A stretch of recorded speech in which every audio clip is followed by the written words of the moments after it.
We ready, Paul? Great. Well, everyone, thank you for joining us tonight. And those of you who are watching on the internet, thank you for tuning in. Appreciate your time this evening to kind of do a bit of your civic duty and to check in and learn a little bit more about a proposition that will be on the ballot in the city of Austin this November. Learn a little bit more about why it was put on the ballot and what it's going to do, and perhaps there's some statewide implications as well. My name is Chuck DeVore. I'm the Vice President of National Initiatives at the Texas Public Policy Foundation. I'm one of probably many, I'm sure you all know a few California refugees. I'm one. I served in the state legislature out in California for 6 years before moving to Texas in 2011 with my family, and have had the distinct honor of working here at the foundation since. So tonight we're joined by three experts on various aspects of the issue we're going to discuss tonight. To my left, your right, is Fred Lewis. Fred is an attorney, and many of you know Fred because he's an advocate around town. He's been involved in a lot of issues. He attended UT Law School and graduated with high honors. He is experienced in law as a private practice attorney for many years before turning to nonprofit advocacy, which of course is something that we do here at the foundation. In 1999, he did kind of a big deal. He led a state campaign finance reform effort that helped pass electronic campaign filing and comprehensive campaign disclosure. Now, this is a big deal. I can tell you as a former lawmaker that used to have to file these things. There's such a huge difference between having typed or handwritten documents that are even uploaded as PDF that even optical character recognition can't sort. You know, you have to look at every single page with your eyeball rather than typing in a search function and looking for a specific donor. And it makes such a huge difference when it comes to campaign finance disclosure and the ability of individual citizens or even the media to figure out who's backing whom. So that's a big deal, and I applaud him for doing that. In 2012, he was the main author of the Austin Initiative, which led to the 10-1 system rather than the at-large system, as well as the Independent Redistricting Commission. He recently led with Jack Gullahorn the city's lobby disclosure requirements and led a dark money reform effort. He is one of the leaders of the initiative in 2018 to allow the citizens to vote on Code Next, which is the city's zoning ordinance. To Fred's left, your right, Bobby Levinski. Bobby has been extensively involved in Austin City Council policy for the last 13 years, right, since 2005. He served as a policy advisor for 3 different members of the Austin City Council. He's currently an attorney who represents environmental and neighborhood-based nonprofit organizations, and don't tell anyone, but he is a candidate for office for Austin City Council District 8 in Southwest Austin, but don't tell anyone, okay? He earned his JD from the University of Texas School of Law. He has a bachelor's degree in economics and urban studies from UT. What's that? Is that the Longhorns? Is that who those guys are at UT? Oh, hush. Yeah, okay, all right. During his spare time, and I'm sure he doesn't have very much of it, he plays and coaches soccer. So then to Bobby's left and your far right, we have Art Martinez. Art served as the mayor of Von Ormy, Texas from 2007 to 2015, where Art worked to eliminate property taxes, city property taxes, and he set the model for taxpayer-friendly local government. He's the former regional vice president of the Texas Municipal League and the chair of the South Texas Partnership of Governments. He served as a city attorney for Sandy Oaks and Kingsbury and currently serves as assistant general counsel to the Republican Party of Texas. His law firm, the Martinez de Vera law firm, represents both cities and Texans fighting back against local government overreach. In a past life, he was chief of staff for Senator Connie Burton and State Representative John Garza. He has a Doctor of Law degree from St. Mary's University, a master's degrees in theology and history. And this is kind of interesting. Maybe you can do a plug for the book, or maybe my plug will be enough. In 2014, you won the Presidio La Bahia Award for the best book on colonial Texas, which must have been kind of fun to write. He's been the chief editor and contributing author of the Texas Local Government Guides, which really sounds like a barn burner there. So I think I'd prefer the previous book. So Art, we ended with you on the intros. Let's start with you on the questions. You've been a mayor of a small town outside of San Antonio. I was on the budget committee in the state of California, not exactly a paragon of fiscal prudence, but we would spend days and hours each day for weeks on end building up our portion of the budget, present it to the full budget committee, and then of course we'd go back and forth with the Senate, and eventually a governor with a thick Austrian accent would decide to sign it. And that's the process that I experienced at the state level. What happens in cities when it comes to budgeting and spending the people's money at the municipal level? Well, in Texas, there's about 2,000 cities, from the very large Houston to the very small, like the town I was mayor of. But they tend to follow a similar process in general. So the local government code assigns a budget officer to each city, typically the mayor by default. It's usually delegated to a staff, a city manager, or and again, a very small town, maybe the mayor themselves. But what we see in most cities around Texas, usually around January, staff will start putting together a proposed budget. It's primarily done with input from department heads. The proposed budget will be presented to the council in the early summer. Some cities are a little ahead of the curve, maybe in the late spring. But to be very honest, especially for mid-sized cities and above, the process is so truncated that it's very difficult, if not nearly impossible, from what I've seen, for an individual council member to have a significant impact on the budget. Typically, a few items are pulled out that are of a hot nature, highly contested and debated, but to really go through and scrub an entire budget of a mid-sized city or above would require a technical expertise and manpower that is usually not available to individual members. So the staff generally controls the budget process, and generally what gets passed is very similar to the budgets that are proposed, and the amount of input that the elected officials have, again, varies by city, but in my experience, the staff is the main influencer of municipal budgets in Texas. So that's an interesting tutorial. So Fred, you've been basically involved in city politics for decades, right? City and state. City and state politics for decades. And it might be fair to say that on a number of issues that we probably don't agree. I'm certain of that. You're certain of that. And yet, you were part of a group that did the very hard work of collecting, 33,000 valid signatures? Well, I was a supporter, but I have to tell you, after having done my own petition drive, I didn't get any petitions for Proposition K because I about had my fill of petition collecting. All right. So, but the point is, it's not an easy thing to get something qualified. It's very difficult to do. So tell me exactly, if you will, what is Proposition K, and why are you, as someone who's a long-time environmentalist, right? Someone who's out there making sure that that we have a sustainable environment and economy. Why are you interested in this proposition? What is it that fired you up enough to support it? Well, there are a couple of things. First, I know Michael Searle, who is the originator or sponsor of this, and we have worked on things together when we've agreed. We've worked on some hotel occupancy tax and some convention center and some other things. And I think highly of him, and I think he's an honorable fellow. So he asked me if I was interested, and I told him I was, and I told him there were some concerns I had, and he addressed it. So part of it was a desire to work with people across party lines and divides.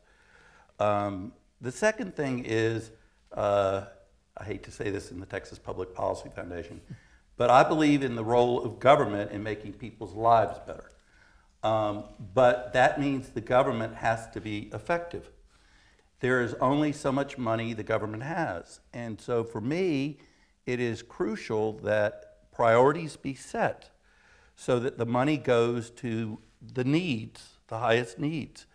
And frankly, government, just like business and all of us, can always do better. And one thing I wanted to add, I interact with the city of Austin a lot. I am not overly impressed with how it functions. So I think an efficiency audit, a third-party audit, impartial and objective, is in the best interest long-term of the city of Austin and its citizens.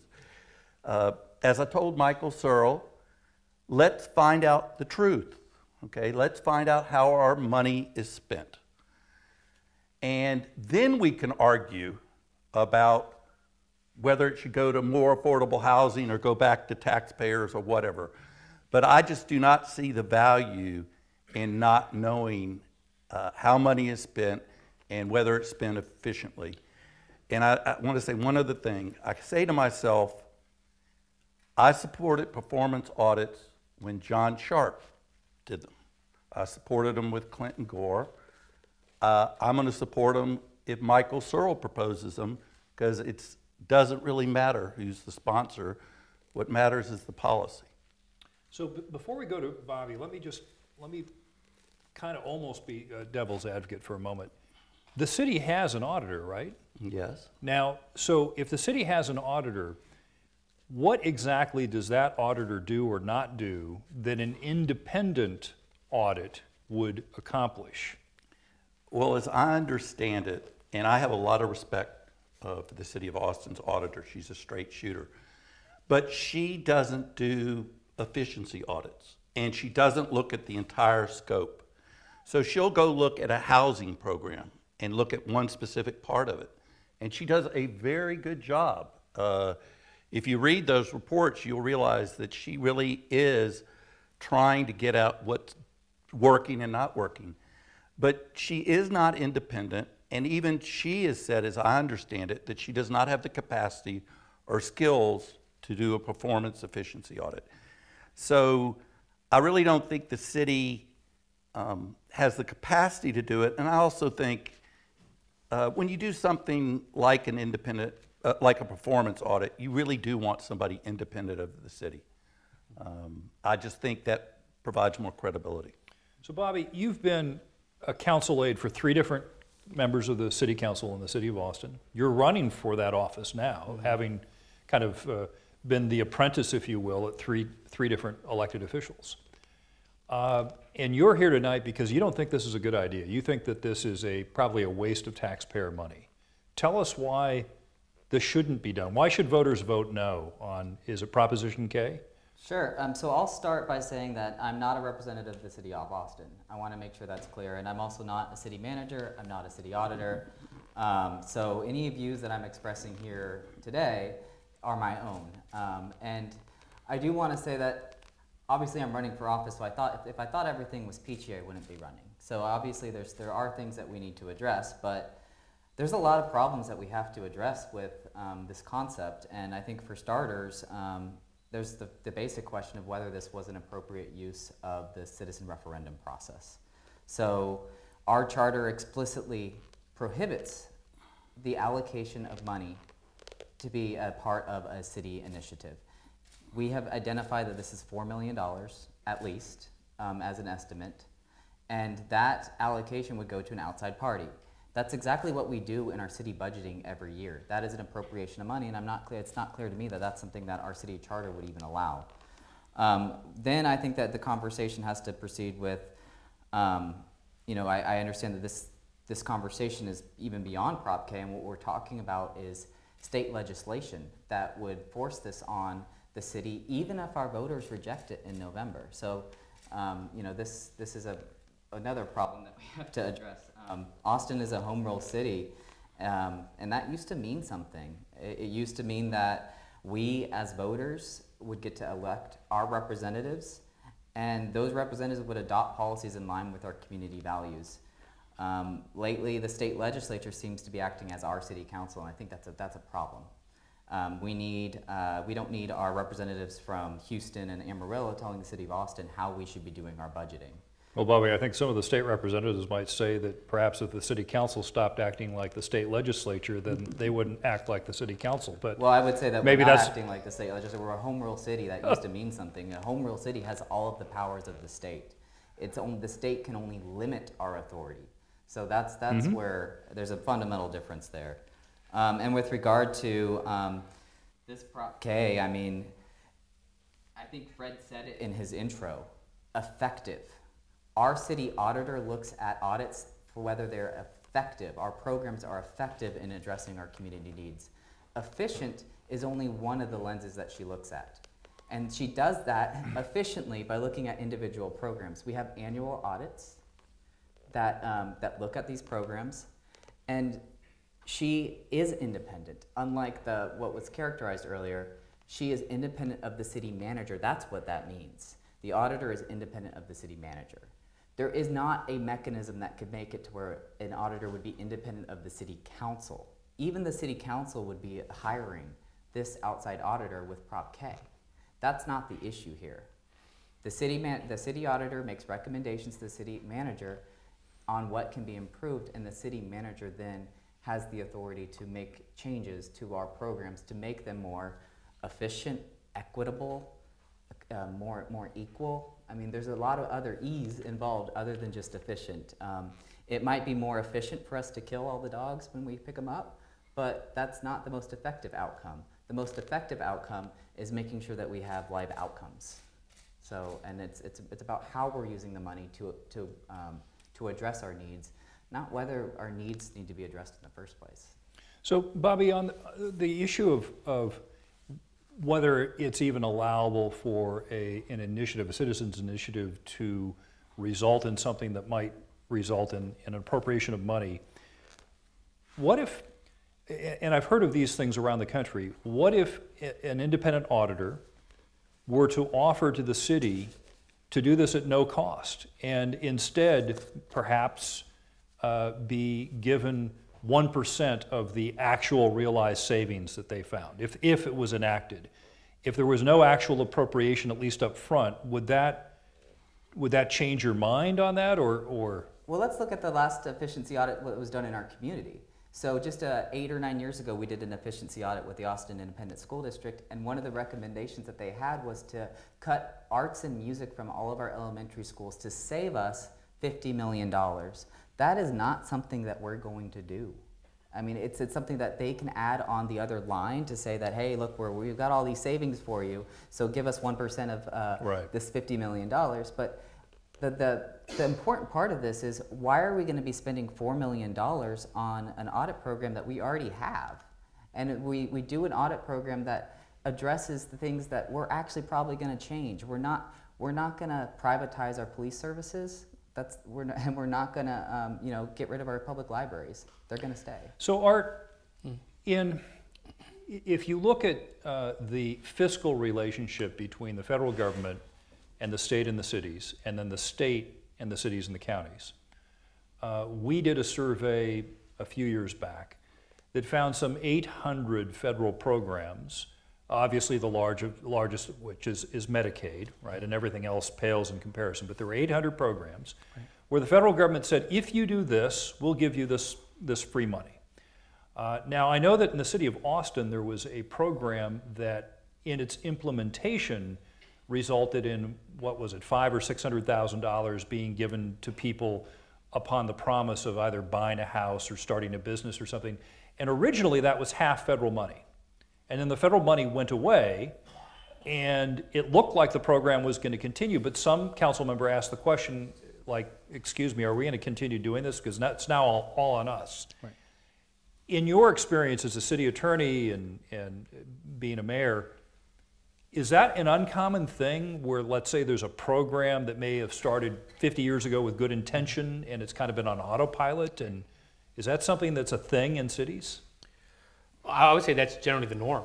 So, one way that the federal and state government can influence local government is through incentivizing behavior or incentivizing the adoption of certain policies, generally done with a sweetener on the front end.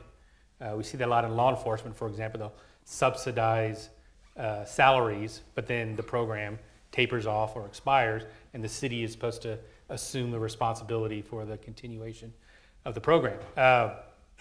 And over time, it may just be a little here, a little there. These things can build up. Backtracking just a little bit, just to give some clarity on what we're talking about. Generally speaking, an annual audit traditional audit is a financial audit. It's done through the use of sampling. They'll take a sample of transactions from various departments. They will look at them and report back any irregularities in the sample or any irregularities in process. They also generally interview city officials and electeds. Are you aware of any fraud? Are you aware of any red flags? Have you seen anything unusual that they may look into if something is raised? An efficiency audit is completely different. An efficiency audit is looking at ways in which the city could operate at a more efficient level. For example, the police department might be using software package A, and the city clerk's office software package B. You have to maintain double IT. Perhaps consolidating software packages can provide an overall level of savings, and maybe over several years. And there may be an upfront cost, but over several years, receive an efficient. Shouldn't the city manager, though? Pardon me. Shouldn't the city manager be proposing things like that? They should, but it's it comes back to it's very difficult to audit yourself. You don't see your own inefficiencies. You don't address your own. Which is the reason why you have an outside person looking in. The third type of audit is a forensic audit, where they literally look at every transaction to look for irregularities or problems. And so, of the three, most cities only get the sampling type. So, every efficiency audit that I've seen comes back with savings far in excess of the cost of performing it. And so, in fact, I think it should just be a regular function of government. Every 5 years, every 10 years, you need to look at yourself and see where we perhaps have loose ends, maybe projects that are no longer priorities for the community, or whether it's the police use Fords and the public works use Chevys, and now we're having double parts, double maintenance, that type of thing. Right. A lot of cost savings can be found, especially in an organization the size of the city of Austin. If I may. Sure, of course. So just so it's perfectly clear, we do beyond the baseline CAPR, the comprehensive audit, the annual audit, financial audit that was talked about. We go far beyond that. We have a very robust audit department. We spend over $4 million a year, and we have 26 and a half full-time employees doing annual audits to look at effectiveness. We are just to kind of look. I was looking at our audit plan for this year. I mean, if we're talking about, whether we're updating our technology, that's audits we've looked at in the past. We're looking at whether our city is effectively utilizing city-owned properties to achieve city objectives. Are these leases cost-effective? These are the type of questions we ask every single year, and it's part of the development of an annual audit plan through our council's Audit and Finance Committee. So, Bobby, let me ask you a question. When was the last time the city of Austin consolidated a department as the result of that, and may have laid people off? Perhaps it attributed them through retirement. Well, I don't think I'd be supporting any layoffs of city employees, but we've done several departmental audits. One of the outside audits. But has it ever resulted in a consolidation, like Art was talking about? Yeah, we've shifted around our development services departments where we consolidated all of our permitting into one department. That's something that we do all the time. We shifted through programs. Right now, the city manager. But was it more efficient? Were you able to do the same job with less people and maybe reassign some of those people? I don't think that that was what the result of the audit said, that we needed to lay off anybody. That's not typically a more efficient outcome. So. Okay. Fred, normally, right, you and Bobby have been political, often frequently allies, right? And if your constituent... we try cases together. And if I your support his campaign. Right. Well, that was my next question, is I'm presuming you'd be voting for him if you lived in his district, I would right? be. So, but you disagree on this issue. Right. Why do you disagree? Why is this not a reasonable position? Well, I don't know. I guess when I worked at the state, I was an assistant attorney general, and I worked with a lot of different finance agencies. And some of them were really good, and they did a good job. Some of them were mediocre, and some of them were horrible. And some of them had good departments, and some of them had bad departments. And so I realized that the potential to serve the public was there, but you really need to get in and look at how the government actually functions. And I guess with my interactions with the city of Austin, I think it can be run better.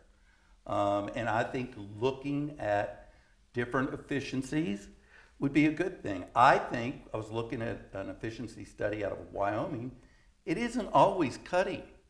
The Wyoming efficiency study talked about there were certain departments that lacked the personnel they needed to do the job. Well, unless you're going to raise taxes more, which is a decision for the public, you're going to have to find people from somewhere, resources to pay for your priorities. So to me, looking at a $4 billion enterprise, most of which is Austin Energy, and trying to get at the core of what they do well and what they don't, and get it out on the table. I don't think, and I agree with Bobby, it isn't the legislature's role to tell Austin what recommendations to take, okay? But getting the information, having to be systematic across the board, to me is in the best interest of the citizens, and frankly, we'll get better government out of it. So this November, isn't there a rather large bond package also before the voters in the city of Austin? Yes, there is.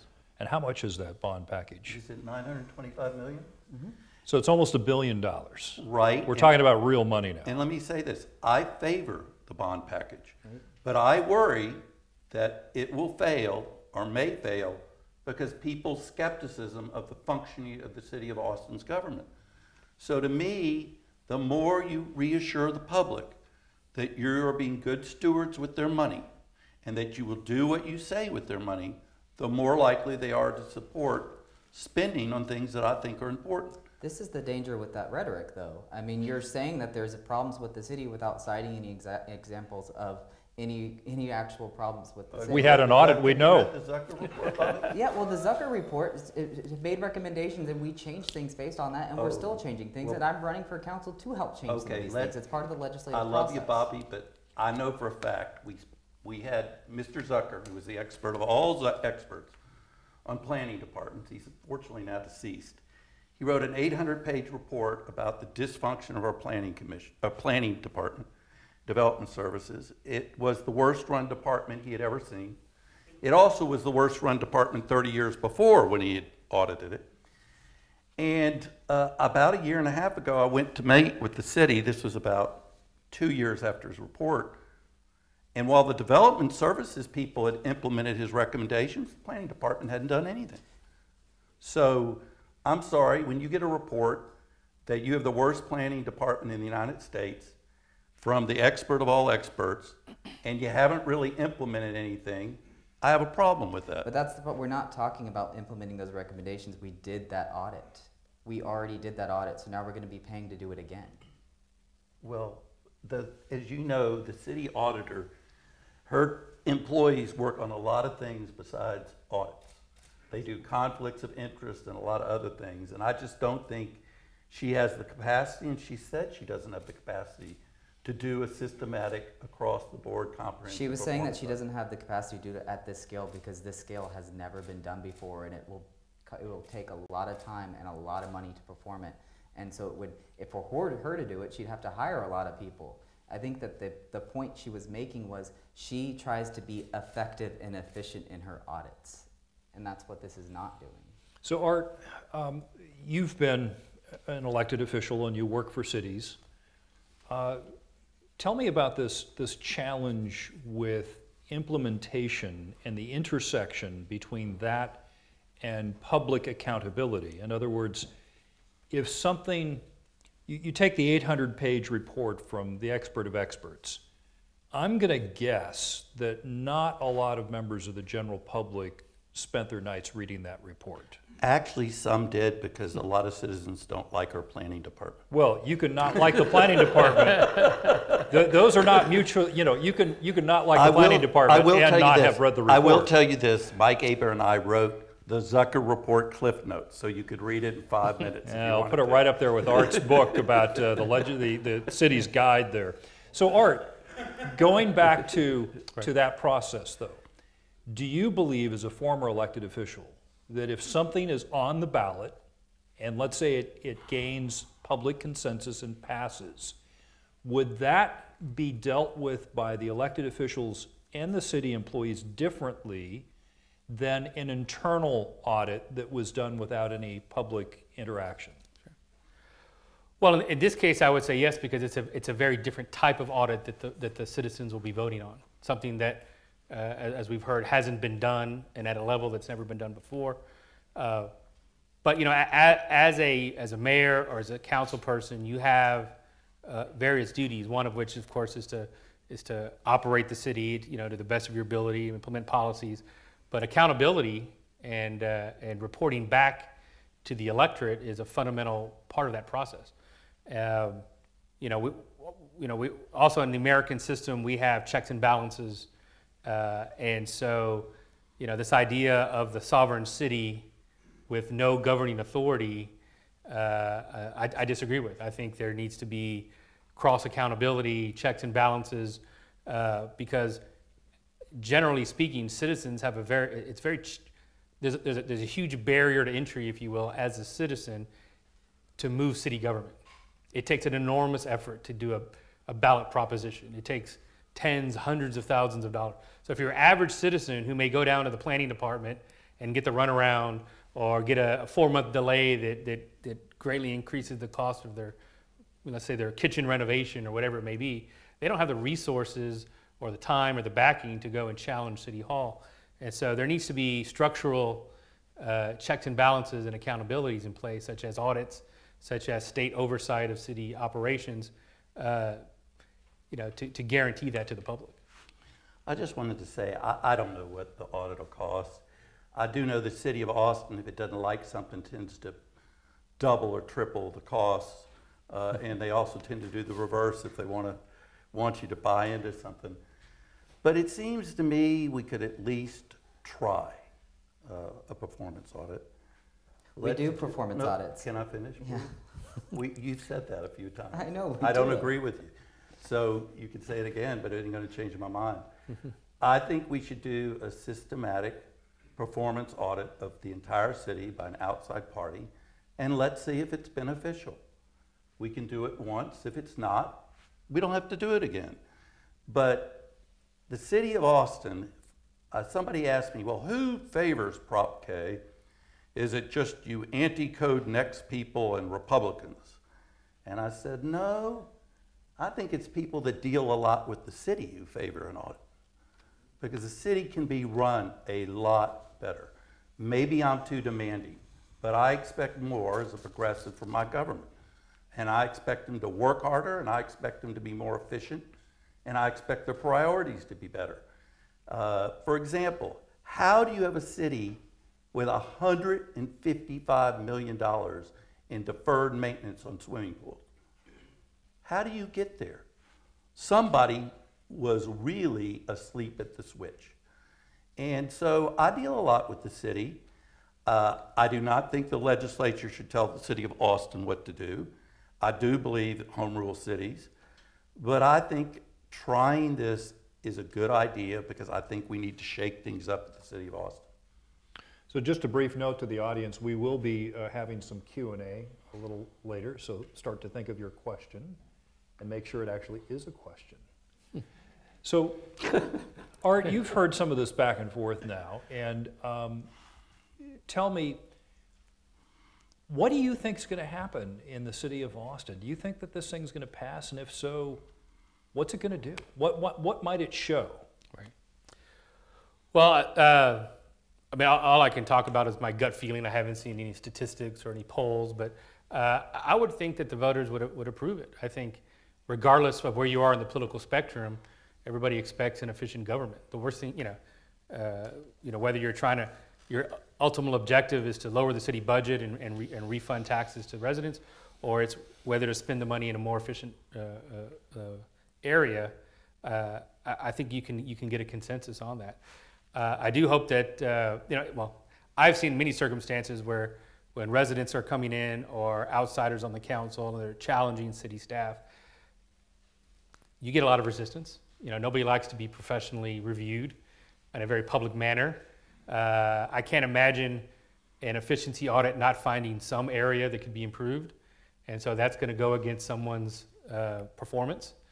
And so I would anticipate resistance from city staff to a certain level, but that's to be expected, which is why Right. whoever is hired to perform the audit, obviously I'm assuming will have experience in dealing with that. Right.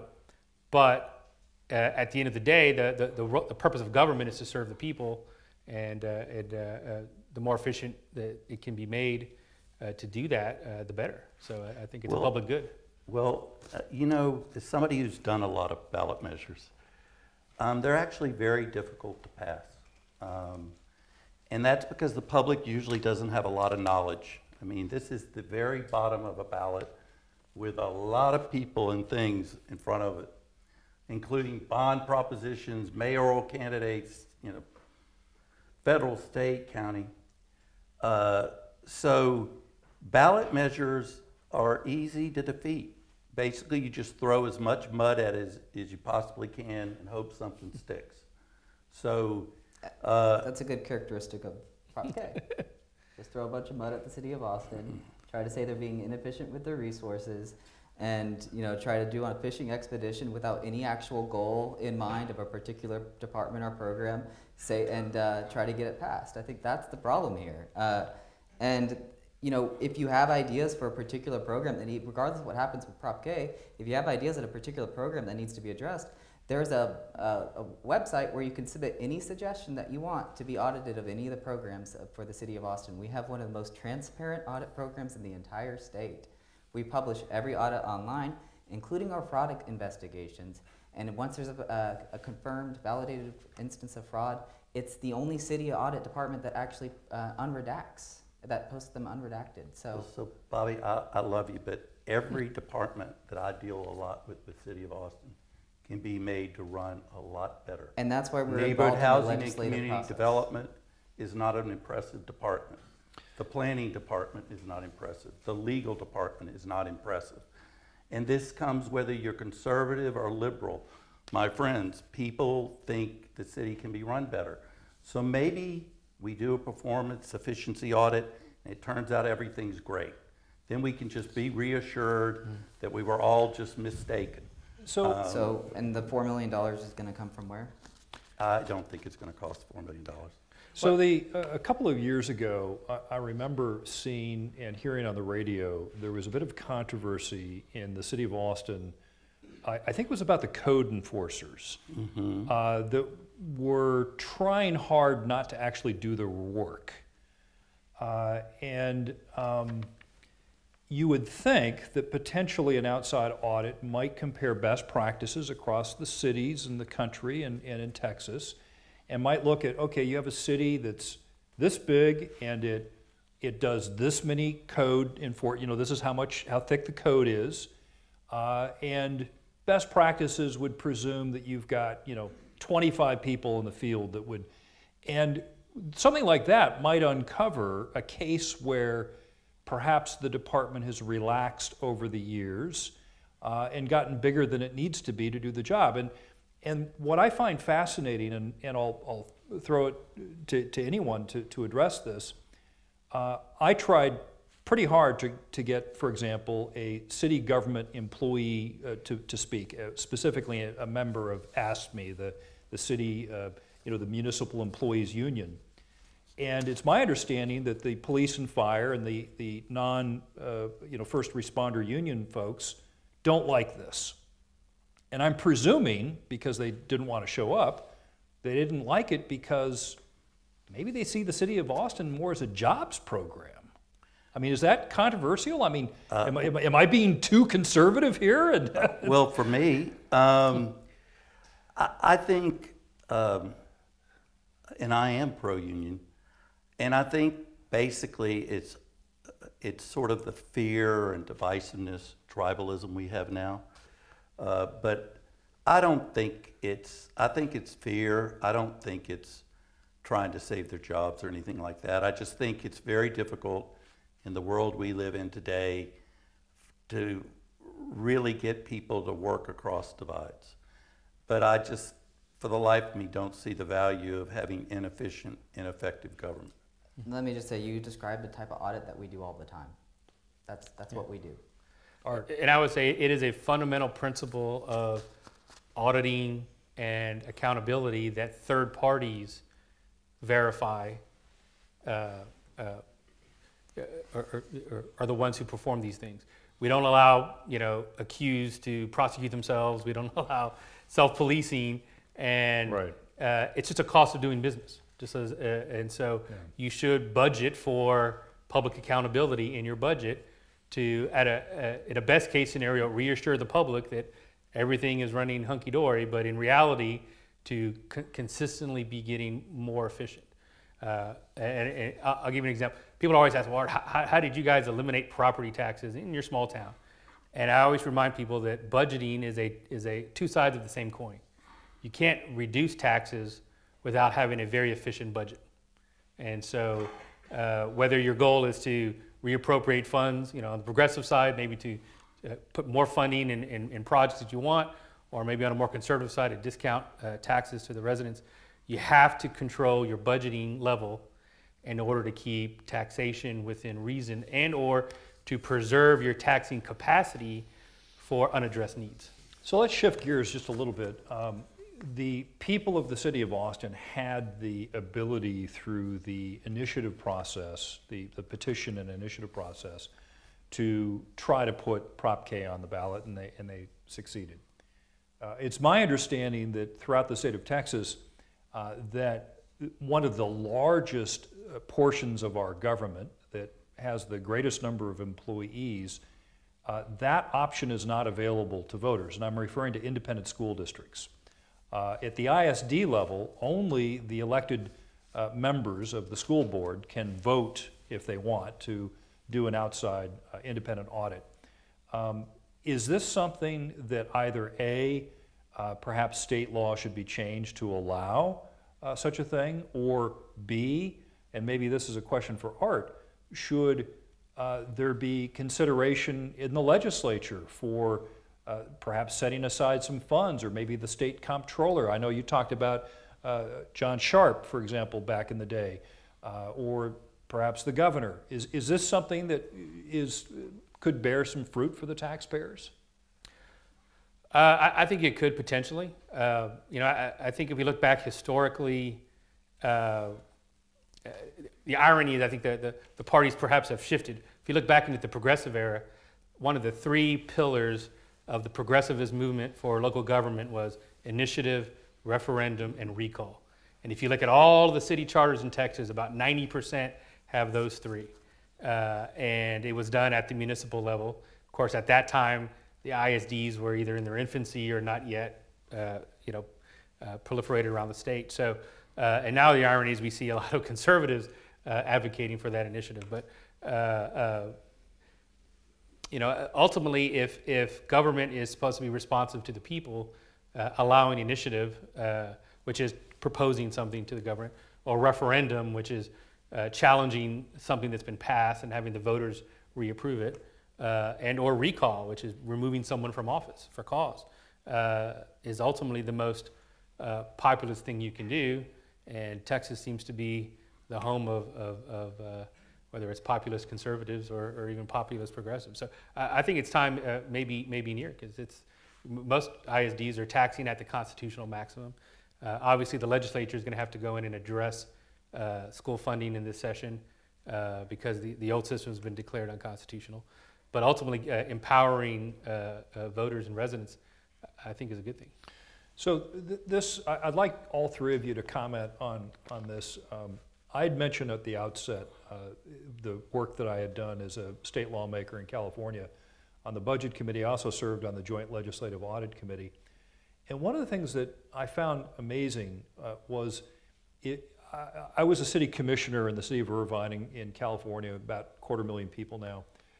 I chatted with some folks who are elected city council members in Texas. And I asked them about the budgetary process. I said, you know, walk me through how much time you spend going through line items of detail, how much time you spend knowing, for example, how many full-time equivalents are in a department and why are they asking for more or less, you know, expenditures for software or computing, et cetera, et cetera. Now, in California, we would go through multiple days, several hours a day, for weeks on end, and we'd bring in department heads. I was helping with about $10 billion of the budget at the time. It was the judiciary and the prison system and all the independent agencies. So it was about 10% of the state budget, about $10 billion. And so we'd go through, hey, you're asking for 15 more people. Why do you need those 15 people? Well, the legislature passed a statute that said we have to do this, and this is what we think. Oh, okay, you know, so you get at that level of detail. And then in my discussion with the city council members, there was none of that granularity. I was struck by the fact that the lion's share of the work was done by unelected professionals who rolled up, often based on a level of service. In other words, the city is X big, we've had this much inflation. The level of service means that we should be spending 8% more this year than we did last year because there's more people and we've had inflation. And there you go.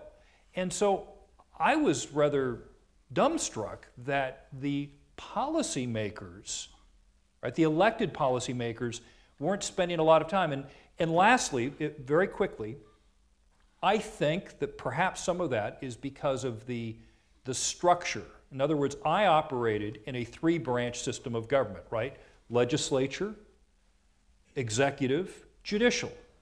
Cities don't have that, right, at the elected level, mostly, right?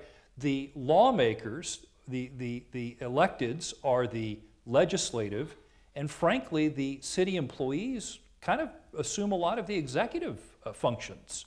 Insofar as budgeting. Well, is this an unfair characterization of the differences? You put it in more conservative terms than I would. Well, please. But here's what I agree with you. I don't think city councils understand, not in Austin, that they're not just policymakers, that they have to provide legislative oversight. And legislative oversight, because they are the legislative branch, includes the budget. Policy making also, the #1 policy making thing they will do is that budget. Yes, it is. I agree. Because where you spend money is what you care about. We have agreement. I told you we agree. But here's the problem. The city council does not have the staffing, in my opinion, to scrutinize the staff's presentation on the budget. So for example, on the federal level, the executive branch proposes a budget, right? Does the Congress accept that? No. It's usually dead on arrival, remember? They have their congressional budget office and their resources so that they can have a fair, equal discussion about the policies behind the budget. And one of the things that I thought was very ironic, I was on the Charter Revision Commission, the last one of the city had, and one of the recommendations that we made unanimously is that we create a small office to provide what was called the council's budget and efficiency office. And it was basically to have a small staff. We could have argued about whether it was new employees or come from the staff, but so that the council could analyze for themselves what they were being told, because we all see things differently. The council didn't want it. And I thought it was really fascinating because it'd be like telling the Congress you don't want to have the ability to scrutinize the executive office.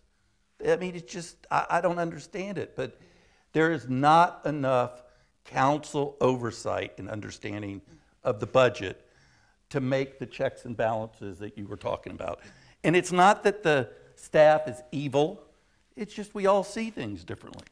I think we're doing a real disservice to the city of Austin right now because the characterization that we're only looking at the budget for 3 days is not accurate. We're looking at the budget year round. We constantly pass resolutions looking at our financial policies. We constantly pass resolutions trying to rescope our programs. And we've actually, I've worked for one of the most detailed oriented council members there has ever been, Laura Morrison. I scrubbed the budget every year to make sure that we were trying to find any money we could to fill certain needs. There was one year that I found $2 million in the Economic Incentives Reserve Fund, and I helped shift that money to address some of our urgent needs. There's constantly a scrubbing, and we have, we go through our boards and commissions process. We have them take a look at the budget every year within their programmed expertise. We have a work session starting in March of every year where the council is on almost a weekly basis looking at the budget.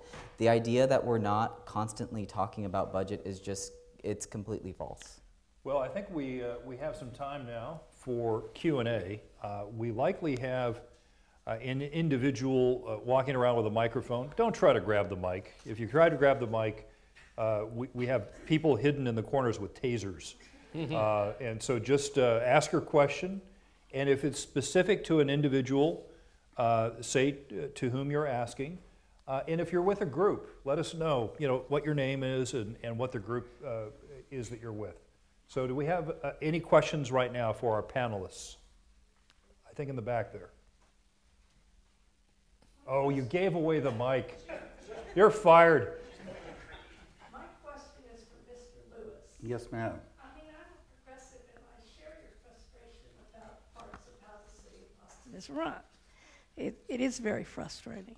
But one of the frustrations for me is how we do go pay outside consultants for what seems like huge sums of money and don't get very good service, like the people we paid to draft code next.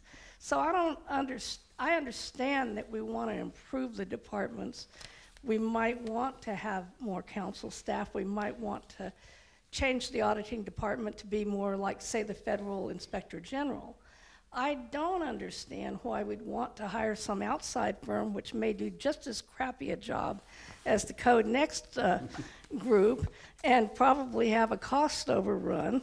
And and it seems like it's in service of an agenda that's sort of a Trojan horse for outsourcing and privatization. So why should we hire an outside firm instead of improving the city function in this regard? Well, I think, first of all, as Art said, you really do want to have a third party. You really don't want to do it internally. And then I guess it's like everything in life. It's what you value. And I think for several $1 million, we can try and see whether we can learn something about how to run the city of Austin better. When the Democrats were in charge at the legislature, I thought performance audits were a good thing. The agencies didn't like them. When Clinton and Gore were in the White House, I thought reinventing government was a good idea. Some of the things they did I didn't like, some of the things I did. But I think that if we want the public to support the government, we're going to have to make it more effective. And I think the notion that people are just going to continue paying for something that they don't think, rightly or wrongly, is run well, is not a long-term solution for being a progressive. So to be clear, if a performance audit, though, finds something, it's not like they have the independent ability to implement it, right? It all has to be voted on by the city council and approved by the mayor, does it not? Right, but it becomes part of the public debate. Ah, okay. Do we have a question over here? I think we have one. Yes? Is that? Oh, hi, my name is Daniel Venadner. I'm a journalist. I'm just wondering about the sort of second part of the title of this, the start of Auditing Austin, the start of something big. Is there some discussion around scaling this idea to other cities, or even the state legislator mandating something like this? And is that really a small government thing to do, to mandate every city do a big outside audit? Yes, there is interest in seeing if other cities would do this, either through their own city council approving this. It was my understanding that the Austin City Council actually got very close to approving this on their own. before some alarm was expressed by certain public employee unions that said city council members would really like to get endorsements from. Yes, and insofar as the concern about is this a, what'd you say, a small government thing to do, I think that the, going to what things Fred and Art were saying, an independent audit is in and of itself a very valuable tool, something that can be done only by outside people that don't believe that their jobs would be in jeopardy if they recommended things that might be politically untenable. So yes, this may be something that we hear of some more, and certainly I brought up the independent school district discussion because there is zero ability for the citizens to qualify for the ballot, the recommendation to do an independent audit, because that mechanism doesn't exist in Texas. So now, it's also true that as these things have been done around the country, there is the possibility, if lawmakers want to do it, of groups proposing or conducting the audits to be paid with a portion of the realized savings. The key there is realized, not proposed.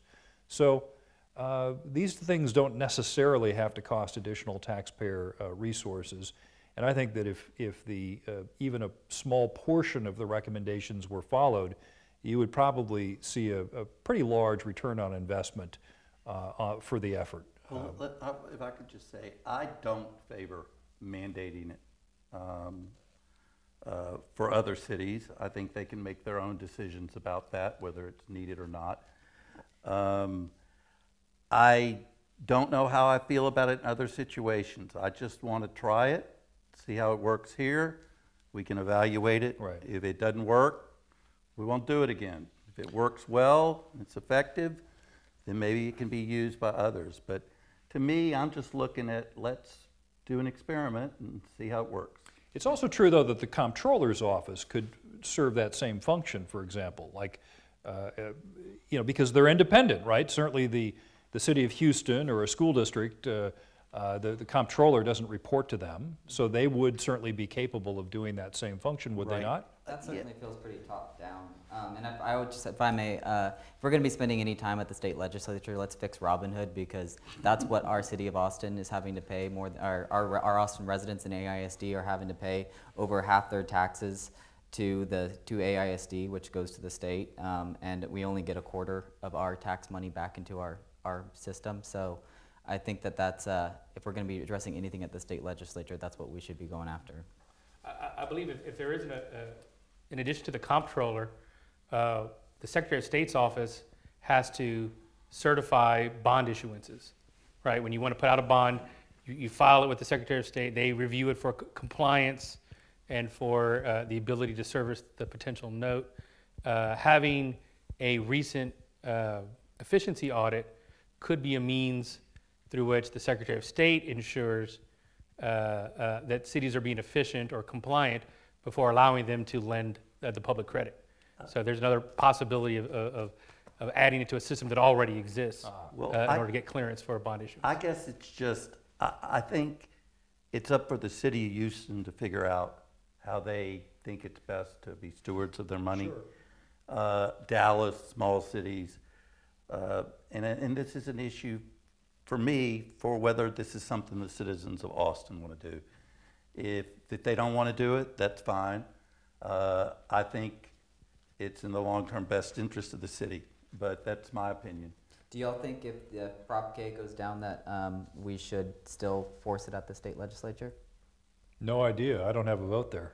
I know, but we're talking about that here. So if Prop K is rejected by the voters, are the people on this panel going to support legislation that would force it on I think the city of Texas is greater than the sum of Austin, right? So you've got other cities and other local governments. We have the second largest number of local governments in the country after the state of Pennsylvania, the Commonwealth of Pennsylvania. And as I recall, some 12,000, including municipal utility districts. And I would submit to you that the people of the state of Texas probably don't know all that much about the fiscal state and the budgetary oversight that's occurring at those public entities. And if savings could be realized, perhaps in the progressive vision there could be more parks and more services, and perhaps in the conservative vision there could be lower taxes. And maybe we could compromise and do both, I don't know. Well, I certainly agree with you that I don't think that there's a lot of knowledge about what the city of Austin does with their financial policies, because we keep talking about the city auditor as if she's not independent. The city auditor is independent, and that's one of the frustrations I keep hearing, is that we have an independent city auditor. Her recommendations are independent of the city manager. She cannot be fired by the city manager for what she's recommending. So She can be fired by the council. well, so could the consultant. I mean, that's that you can't set up a system where Right. you have somebody independent of the council who does the budget allocations. There's going to be a contract of some kind. There's Well, going to be a fiduciary responsibility. Unless the state does it. Well, to answer your that's- question, I don't favor the state mandating this. The state doesn't know what's best for each of the local cities. And frankly, people in Austin telling people what to do out in West Texas seems rather silly to me. So the question to me is whether this is something the citizens of Austin want to do. I have no interest in mandating anything like this across the board. I think we have a question over here. Yeah, I've got a question both for Mr. Lewis and Mr. Levinski. Sir, your name, if you will, please. My name is Scott Hendricks. Thank you. For Mr. Lewis, Yes. well, Mr. Levinski asked you first, this very short question. Who do you support for mayor? I'm neutral in the mayor's race. I'm running for council, so I'm not getting involved in other races. Okay. Mr. Lewis, Yes. has Austin outgrown council manager? And do you think we are ready for a strong mayor? In my opinion, yes. Sorry? In my opinion, yes. I believe that it. Could you explain that a little bit, please, for the context? Because we're getting into city governance kind of, details that perhaps not everybody is comfortable with. So could you Right. give a quick? We in Austin, like a number of cities in Texas, have a city manager form of government where the city manager basically is the head executive and runs the executive branch. And then the council are basically just policymakers. In a strong mayor form of government, the mayor is the executive. Is the city of Houston that way? Yes, it is. Okay. City of Dallas is city manager, if I understand correctly. I just think that it's better to have the elected officials accountable to the public. And I think usually when cities get around 500,000 or bigger, they start switching over to a strong mayor system. But I've found that argument cuts across party lines. I know a lot of people on both sides of the divide that disagree, but I personally would rather just have the politics and the politicians accountable to the public.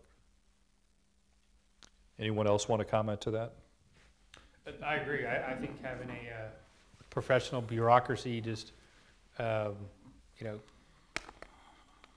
have direct accountability to the taxpayer. So I'm always in favor of a strong mayor form of government, or the very rare commissioner form of government.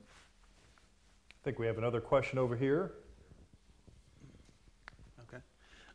My name is Paul Butelman, and I have a question also especially for you out in California. At the state level, and they've had it for about 30, 35 years, they have what they call the Sunset Commission. And what they do is they go in about every 6 to 8 years, look at the agency's missions and objectives, and determine if that agency should even continue in existence.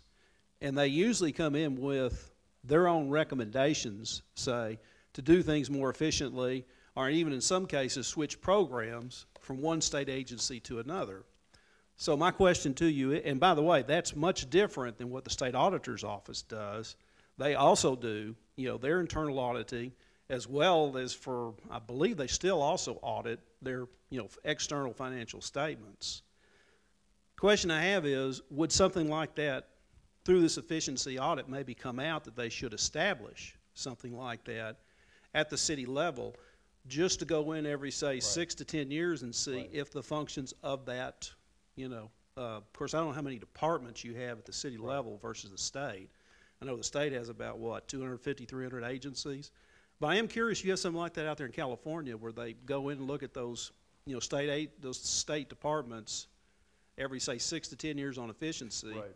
And then one other question I would like to see on the, I'm not sure this would be part of the efficiency audit, our utility costs here in the city of Austin are very, very high. And when I say high, like I've still got my parents' house up in Dallas. They died a few years ago. We still have their house up there. Their water and wastewater rates up there are far less expensive than they are here in the city of Austin. And I'm curious as to why that is. Well, let's first try to expand on the first part of the question regarding the sunset process. Another way of looking at this is something called zero-based budgeting, where what's done is every dollar spent needs to be traced to either a city ordinance that authorized that program and or a state statute, something that says this is something that you need to do. And what is often found when these things are done is that you've gone long enough from the initial establishment of this good idea that sometimes you get mission drift. And you go back and you look at the foundational statute or ordinance and you find, wait a minute, that's not what was intended at all. Maybe we need to pull this thing back to its original intent or pass a new ordinance and amend it. Is this something that is seriously scrubbed, where in the case of zero-based budgeting, you just assume about every 7 to 10 years that, you know, if you had to start from zero and do these services, you know, go back and show us your statutes, show us your ordinance, and tell us what you need to do this job. I don't know much about zero-based budgeting. I know it was recommended by Jimmy Carter when I was a kid. So I really don't have an opinion about whether or not it's proven to be effective. But the notion that you should look to see if the agency is sticking to its highest priorities is crucial, because there's, my experience, usually agencies have very large missions that they cannot fulfill with the resources they have. And so the decisions and the judgments made about the prioritization is crucial, because you really can't do everything in life. So it's like your own life. You got to focus on what really matters. But whether that's zero-based budgeting, I don't know anything about.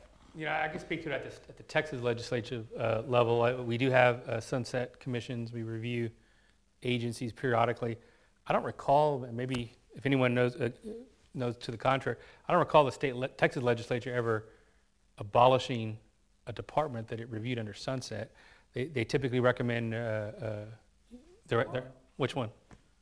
Texas Residential Construction Commission. That's right, that's correct. But and there was never a house built in Texas ever after it was abolished, right? Right. Well, actually, it was an agency passed by builders to preempt regulation of builders. Yeah. And the consumers decided to tell the legislature they didn't want that. Yeah. There you go. So the legislature got rid of it. It was a regulated industry takeover of a state agency. Is that a fair description? It is. It is. Thank you. And I remember that now, yes. It got rolled into the comptroller's office. Right. Also, Texas Department of Commerce, it got kind of dismembered and reformed, and I think eventually, you know, supposedly to spur economic development for the state, and I believe it got eventually, because of problems with it, got eventually dismembered, and I think most of it switched over to Texas Workforce Division. So we did get rid of that one agency. But generally speaking, in my experience with legislation, the constraints which have led to consolidations or cuts have been top down.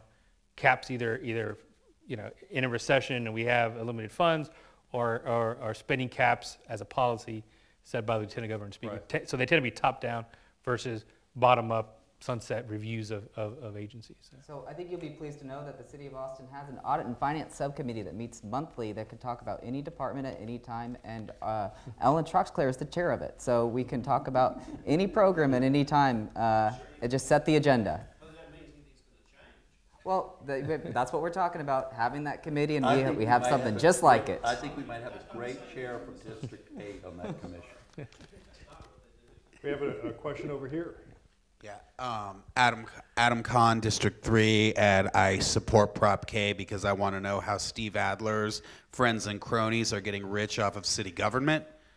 My question for Mr. Levinski and Mr. Lewis is, absent the cynical hypothesis that I just advanced, why would anybody object to a fresh set of eyes looking at the City of Austin's books?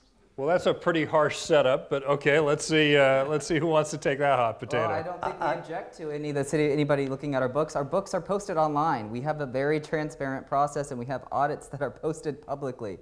I think this notion that the City of Austin is not being transparent is just rhetoric. I think people of goodwill can disagree about what the motivations and other things about the audit are, and I have a lot of respect for Bobby and the people that oppose Proposition K. I just don't agree with them. Going back to the previous gentleman's question, one of the things that we see across the state is municipal governments utilizing their utilities to overcharge ratepayers to a large degree that something gets swept into the general funds or the non-enterprise funds as a way to avoid taxation. In other words, it's just, a fee is the same as a tax, but if you can hide it as a fee, you can subsidize the general fund. Again, for transparency's sakes, for accountability's sakes, that needs to either be noted directly on the bill that this is your overage above and beyond the cost of delivery of service and maintenance and future saving for future acquisitions, are the types of things that are policies that are commonly held that would pass a traditional audit because they're not illegal, but they're certainly not the most efficient way of doing it, and they're not the most transparent way of doing it. And a third party who has not bought into the fact that, hey, we need to subsidize by adding fees, could point out, and there could be a public discussion on it, and especially when we realize that there are mechanisms to limit taxation, tax exemptions for the disabled, for the veteran, but those don't apply to utility fees. So this raises an interesting question that I'd like to ask any folks who know it. Okay, so someone at the very beginning of our discussion talked about the City of Austin's budget using a number that was inclusive of the utility services that are being provided. Mm-hmm. So, given that an independent audit that might look at, for example, Austin Energy would potentially uncover all kinds of interesting things, because Austin Energy is part of the city, right? Can anyone give me a rough breakdown between city spending exclusive of utilities, and then utility spending, and then of the utility spending, what is the share, for example, of energy purchases from outside, right? Leaving us with basically capital and labor as the third thing. So the city budget, the energy or water or whatever, stuff that's being sold, that's purchased, and then how much is that third portion of the budget that it takes to deliver? Well, off the top of my head, I can tell you that the general fund, which is the property tax revenue, and our sales tax revenue is about $1 billion. Mm-hmm. Our total budget's about $4.1 billion, but that's $1.3 billion of that is Austin Energy. So that's a sizable section of what's being compared to. So we've got other enterprises. We've got the Austin Water Utility. We've got the airport. We've got development services, which is funded through developer fees. So I won't be able to tell you what our exact our generation cut of that $1.3 billion is, but I do want to address this notion that our rates are high, and I want to address the notion that about the general fund transfer. So first of all, we have an affordability goal where our rates remain in the bottom half of all utilities in the state, and we've maintained that. So we are not anywhere close to the highest rates in the state.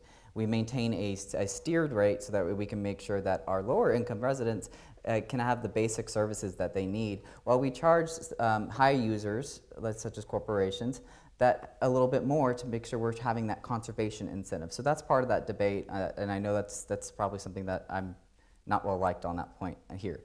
But You are with me. with regard to the general fund transfer, so that's similar to a dividend that you would have if it were a privately owned utility.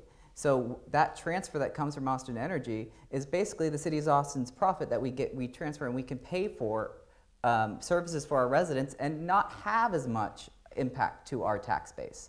So it's something that benefits our local residents, and it's something that if we went to a private model, that would still exist. It would just go to shareholders, and it would only benefit a small select class of people who have the capital and the resources to own a utility rather than the collective. Right. And that's where that's important. But I think what's interesting, though, is that the general fund portion, right, you said was, what, about $1 billion, a little over $1 billion, now. right? Yeah. And then everything else is over $3 billion. But they're enterprises that are self-funded. Sure, right, but just because something's self-funded doesn't necessarily mean it's operating efficiently. That said, And we also look at those departments through our audits. So. yeah.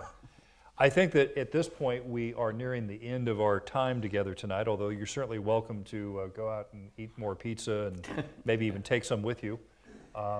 We very much appreciate your time with us tonight, and we hope that you're now better informed as citizens as to what exactly is on this ballot in the city of Austin in November, Proposition K. We at the foundation do not take a public stand one way or the other on this, but we do think that you all ought to know more about what's going on, and we so much think that you took the time to show up tonight and educate yourself. Ladies and gentlemen, if you could please give a hand to our panelists. Thank you for having me. Thanks. Thank you. Enjoyed it. I hope you feel better. Oh, thanks for inviting me. Love you, Bobby. Yeah. No, I do. Good to see you. Thank you. Good luck with your race. Thank you. You are an able advocate. I can't wait till you're the head of the audit and finance.